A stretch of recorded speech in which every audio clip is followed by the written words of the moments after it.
and just destroy America with one fell swoop?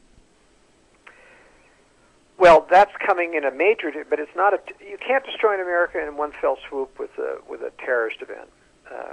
That's why, in my general theory, the purpose of the intervention in Bosnia and Kosovo and the intervention in the name of democracy in Iraq and soon to be Iran and Syria is to provoke hatred among the world for U.S. aggression and U.S. continual intervention and warmongering around the world. And that's coming to pass. I mean, you look at the polls internationally, and America is the pariah of the world. It's quickly getting the reputation as the bully of the world. But this is essential for what they want to accomplish. In my general theory, they cannot bring down the United States. They cannot take away ultimate civil liberties just with terrorist attacks. It doesn't kill enough people. It doesn't do enough damage.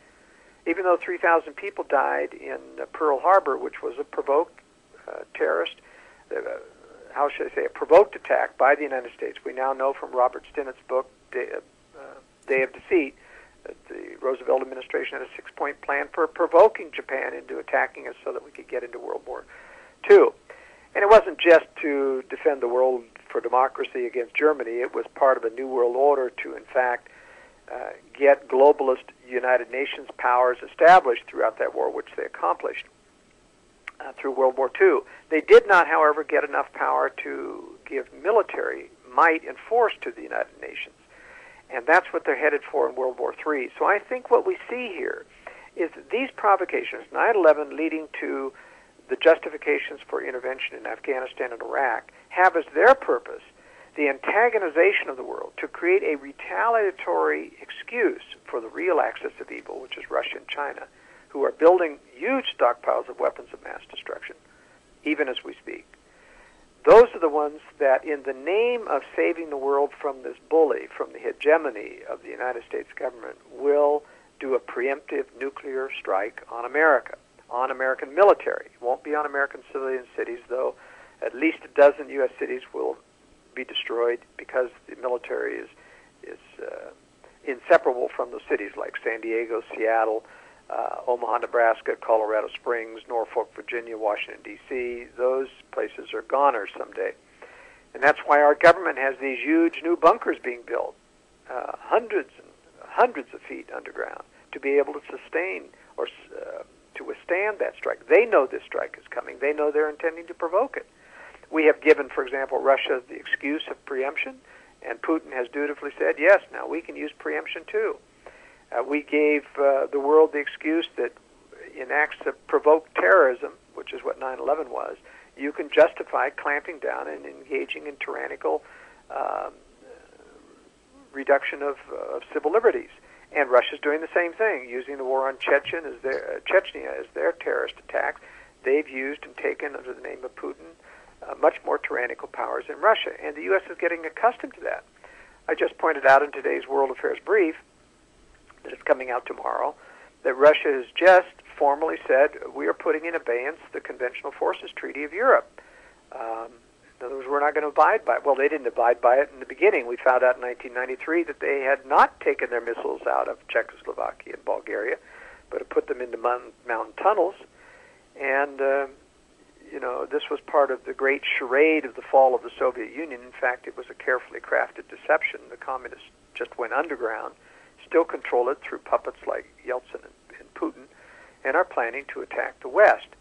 Now, our leaders will come out of their bunkers after this major nuclear strike on America someday, which I am predicting time-wise somewhere around the middle to the end of the next decade. That's when China will be ready to do its part in that attack. But I'm convinced our leaders will come out of their bunkers and say, the Russians deceived us. We thought that they were allies. They were our allies. Now we've got to rise up in the name of God, country, and the Constitution. We've got to fight this great new patriotic war. And we have to do so now, since the U.S. isn't here to protect us, since our military is gone. We'll have to rebuild and give whatever powers we have to the United Nations. And that's how the United Nations will get military power and strength. Once again, a conflict created by the globalists to drive American people into not only giving up their sovereignty to the United Nations, but saying, do whatever it takes to save us. Sure. Now, that's my general theory. Well, and Henry Kissinger, I recall reading a quote that he had mentioned about that very topic, where one day the Americans will beg the United Nations to come in and save us. Yes, yeah, he did say that, and there's many other quotes that I've got in my files. Where people have admitted to a globalist conspiracy to undermine sovereignty, not in one frontal assault, by piecemeal. We have to get rid of national sovereignty. One of the greatest quotes is Woodrow Wilson in his book about freedom, and published in 1913, said, all my career I've spoken with people of high business leaders and government leaders, and they all speak about a control center in hushed tones, and they're afraid to talk about it. And there's some mechanism, in the world, a controlling mechanism.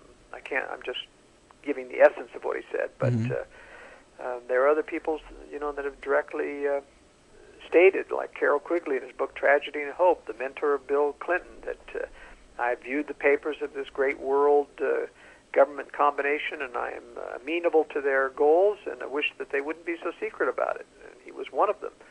But they want to be secret about it because they don't have absolute control. They have effective control of most of the levers of government power, including most of the mainstream media, who have backed up all of the phony excuses for this war that was amply carried out by, or posited by an excellent documentary by Bill Moyers last night on television, of how the media was absolutely complicit with the government when they should have known better, because McClatchy and Knight Ridder News Service clearly went and checked up on these stories and found out that they were all false, the justification for attacking Iraq.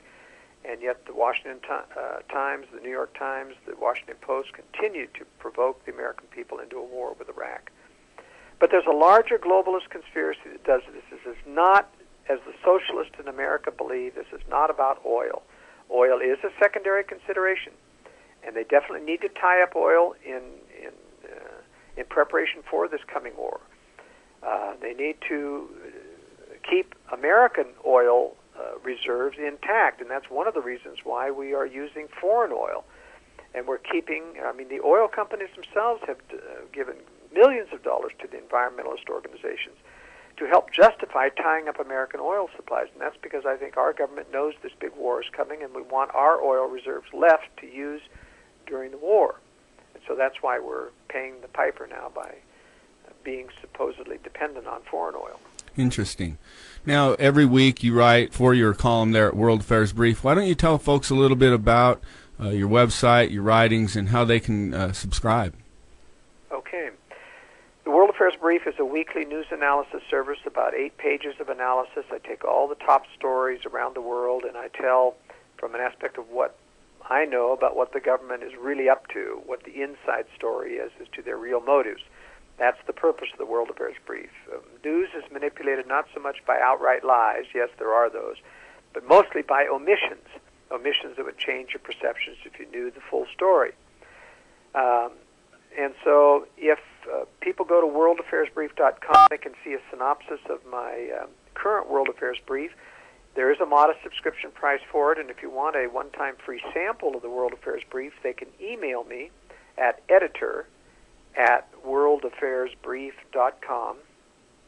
That's editor@worldaffairsbrief.com, and I'll send a free sample issue to you so that people can decide if they'd like to get my weekly analysis on a regular basis. Now, I might also say there's lots of free things on the website. My research staff posts all of the daily news that comes up so that you can check on the best of the stories. You don't have to look anywhere else. Also, on the right-hand column, I have all of my archive material about my writings on the various cover-ups government has been involved in.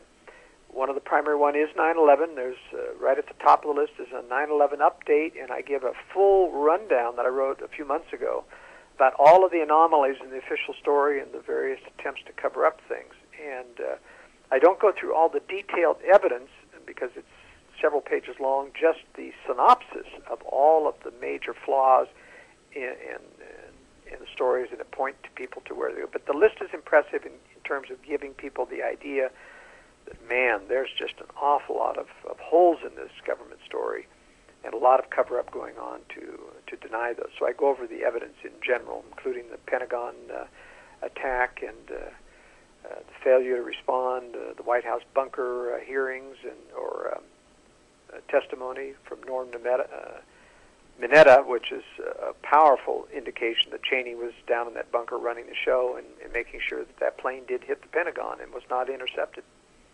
Absolutely. I want to recommend listeners to go over to worldaffairsbrief.com and check out Joel's writing, his valuable resources there. And I'm happy to have you on the program today, Joel, to introduce you to many of the 9/11 researchers out there who probably may not know about you and your work. And I think you're doing a fine job, and we sure appreciate everything you're doing. Before I let you go, Joel, is there anything you want to leave the listeners with? Well, I want them to realize that this is, as you pointed out today, a much bigger problem than just 9/11. There will be another 9/11, and ultimately there'll be the mother of all terrorism, which is a nuclear preemptive strike on the U.S. military around the world and here at home. And when that happens, I want people to remember the government will always have a superficial excuse for everything, including this attack from Russia and China on the United States.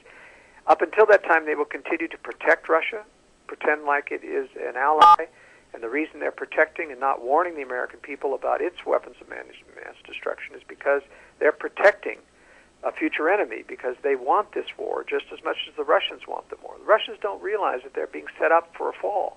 George Bush doesn't realize, as a script reader, that he's being set up to take the blame for all of this eventually, when his powerful insiders will walk away and disavow him. And they will change horses in midstream and suddenly start to tout, we must defend ourselves against communism someday again. So people can read my general theory on that on my website, worldaffairsbrief.com, under strategic threats, and watch to see it come true someday. That's the bottom line. Very good. Well, we sure appreciate all your hard work, Joel, and the contributions you make to the understanding of what's really going on in America. We've been speaking with Joel Skousen. He is the publisher and writer for World Affairs Brief. You can find Joel's writing at worldaffairsbrief.com, where you can subscribe to his weekly newsletter. Thanks again for coming on the program today, Joel. My pleasure. This has been Visibility 9/11. I'm your host, Michael Woolsey. We'll see you back here next week. Yo, I've never been the type to follow a